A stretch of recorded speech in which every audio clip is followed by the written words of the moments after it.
Millionaire CEO invited his ex to humiliate her, but she arrived with twins and shattered his world. Nathan Carter planned to humiliate his ex-wife, Alyssa Monroe, at the biggest wedding Westbridge had ever seen. But when she walked in wearing a midnight blue gown, flanked by two sharply dressed boys who looked just like him, everything stopped. His new bride's smile faded. His champagne glass shook. And what Alyssa said before walking away would leave the entire room speechless. Watch this until the very end to see how betrayal turned into glory. And don't forget to like, comment, and subscribe for more shocking emotional stories like this.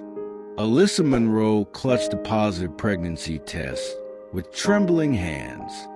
After 2 years of trying, she was finally going to be a mother. She had spent the whole day preparing Nathan Carter's favorite meal, lighting candles, and placing a tiny pair of baby shoes near his wine glass. But when Nathan walked into their luxury condo that evening, soaked from rain and stone-faced, he didn't notice the smell of ribeye steak or the romantic glow. "Pack your things," he said coldly. "I want you gone by morning." The test slipped from her fingers and hit the floor. Her world collapsed. For months later, Alyssa stood in the bathroom of her rundown studio on Hawthorne Avenue, staring at herself in a cracked mirror. Pregnant and exhausted, she looked nothing like the joyful wife she'd been. Her maternity clothes were thrifted. Her meals, barely enough for one, had to stretch for two. She worked night shifts as a janitor, cleaned homes on weekends, and did odd jobs just to keep the lights on. Nathan's lawyers had left her with nothing. He'd called her trash and discarded her like it. But as her hand rested on her swelling belly, she whispered, "I'm not done yet." Alyssa's water broke while she was mopping the 20th floor restroom of a downtown office building. Gasping through the pain, she called her sister Samantha, who rushed over as paramedics took Alyssa to County General. Hours later, in a cold, crowded hospital, Alyssa gave birth to twin boys, Landon and Jace. Landon came out screaming, bold and loud. Jace followed quietly, but with a fierce grip on her finger. As she held them, wrapped in scratchy hospital blankets, Alyssa cried, not from fear, but from an overwhelming promise forming in her heart. They will never feel unwanted, and I will never give up. Raising twin boys in a one-room apartment wasn't just hard, it was warfare. Alyssa went back to work within a week, strapping one baby to her chest while the other slept in a laundry basket beside her. Sleep became a luxury. Meals became whatever she could find. But then something changed. A client tasted one of Alyssa's homemade tamales and asked to order more. Word spread. Slowly, her reputation as a talented cook grew, and Monroe's signature events was born. At first, it paid just enough to survive. But one order turned into 5, then 10. Hope had found a way in. 5 years later, Alyssa stood in her cozy Sterling Heights kitchen preparing tamales for a family reunion order. Her boys, now energetic 5-year-olds, were peacefully asleep in their shared room. Her business was booming. What started as a survival hustle had grown into a legitimate brand. She left the slums of Hawthorne Avenue and now lived in a tidy 2-bedroom home. Her clients included attorneys, doctors, and even city officials. The sleepless nights hadn't ended, but they finally came with purpose. Her boys had a backyard. They had love. They had stability. And for the first time, Alyssa felt powerful. That same month, Alyssa landed her biggest client yet, Mrs. Langston, who was throwing a $5,000 wedding in Westbridge's wealthiest district. As she parked her used SUV in front of the estate, she recognized a luxury that used to intimidate her. Now, she wasn't just visiting, she belonged. She wore a sharp blazer, carried a sleek portfolio, and spoke with the quiet confidence of someone who had built everything herself. When asked how she started her business, she answered with pride, "I had to survive. So I built something that could carry my sons and me out of the ashes." Later that evening, her phone rang. It was Haven Crest Prep. Alyssa held her breath as the admissions director spoke. "We'd like to offer Landon and Jace partial scholarships for the fall semester." Alyssa collapsed into her chair in stunned relief. After years of saving, budgeting, and praying, her boys would attend the most prestigious private school in Westbridge. As she peeked into their room and watched them sleep, Jace clutching a stuffed elephant and Landon sprawled out like a little king, she whispered, "We made it, babies. He said we'd be nothing. But look where we are now." Across town, Nathan Carter stood on the balcony of his penthouse, sipping scotch beside his new fiancée, Brooke Anderson. He had wealth, connections, and a wedding planned at the Whitmore Regency, the city's most luxurious venue. But in quiet moments, a strange emptiness crept in. Brooke was polished and perfect, but something about her felt hollow. Still, Nathan craved the image. Success, status, the kind of wife who looked good in society pages. And so, as his wedding planner Ms. Kim reviewed the guest list, he made a decision that would change everything. "Add Alyssa Monroe," he said. "Send the full invite." The invitation arrived in a silk-lined envelope, hand-delivered by a man in a tux.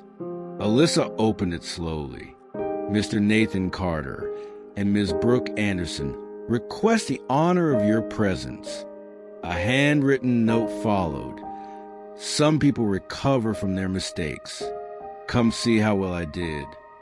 And see, it was cruel. Alyssa almost laughed.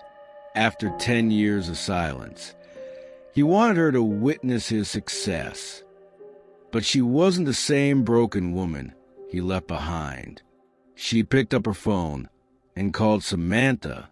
"He thinks he's setting the stage for my humiliation," she said, "but he has no idea what's coming." The plan was simple. Show up, look unstoppable, say nothing, and let her presence speak for itself. Alyssa chose a midnight blue Oscar de la Renta gown that draped her like royalty. The twins got custom tuxedos. She booked a luxury car service and even hired a photographer, not for social media, but for the memories. This wasn't revenge. This was truth. She wasn't there to confront Nathan. She was there to show him, silently, exactly what he threw away. A woman who raised her sons with love and built an empire with her bare hands. The evening of the wedding, the Whitmore Regency glowed with crystal chandeliers and chatter from Westbridge's elite. At 7:15 p.m., a sleek black car pulled up. Alyssa stepped out first, the gown trailing elegantly behind her. Landon and Jace followed, composed and confident. Heads turned. Guests whispered, "Who is she? That's an Oscar piece. Must have cost a fortune." Alyssa walked past them with ease, her boys flanking her like royalty. The maitre d', Mr. Bennett, greeted her warmly. "Mrs. Monroe, welcome. You look magnificent." She smiled and nodded. Every step she took echoed with purpose.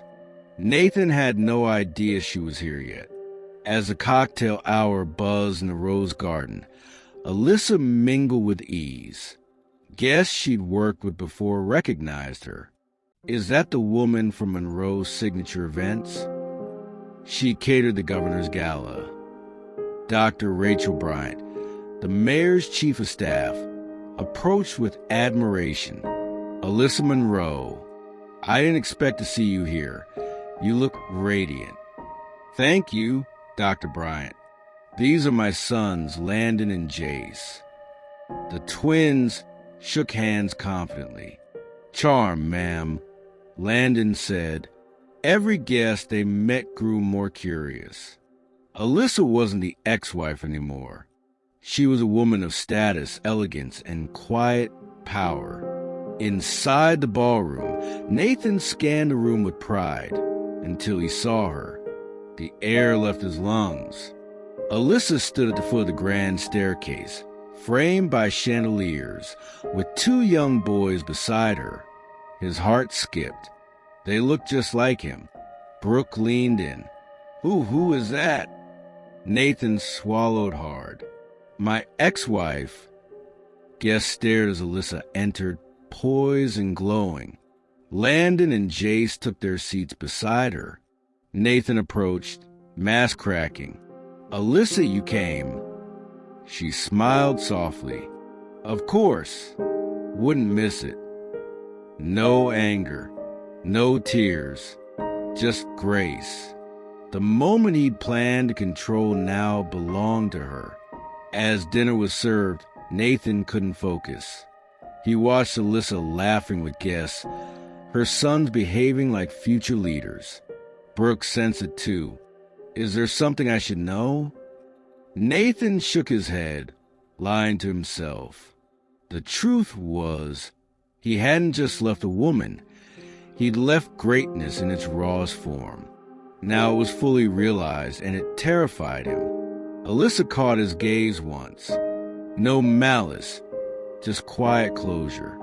She stood, gathered her boys, and walked out. No drama, no scenes, just dignity. She had nothing left to prove, and yet in that silence, she'd said everything. Back in their car, Landon turned to his mom. Did we do okay? Alyssa smiled, tears welling in her eyes. You did perfect. Jace added, think you got the message? Alyssa looked out at the night-lit city and whispered, loud and clear, that night, while Nathan danced under chandeliers and cameras, Alyssa lay in bed between her sons, holding them close. He had thrown her away, but she rose. She thrived, and now he would live forever haunted by the woman he once called nothing, because she had become everything he'd ever secretly wanted, and she did it without him.